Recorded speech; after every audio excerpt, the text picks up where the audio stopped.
సరే ఆమె జగన్మాత, లోకములకంతటికీ తల్లి.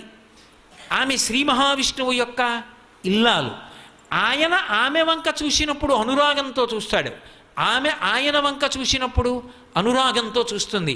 కానీ ఆమె వంక మనం చూసినప్పుడు అమ్మా నీ బిడ్డనమ్మా అని పరమభక్తితో చూస్తాం. ఆమె మన వంక చూసినప్పుడు పరమప్రీతితో బిడ్డన్ని చూసినట్టు చూస్తుంది. అది శుద్ధి.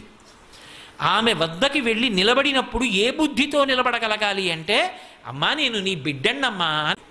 మీరు చూడండి, శంకర భగవత్పాదుల దృష్టికోణం ఉన్నవాడికి, ఆయన పాదములు నమ్ముకున్నవాడికి భేదం చెప్పడం చాలా కష్టం. ఉన్నది ఒకటే తత్వం.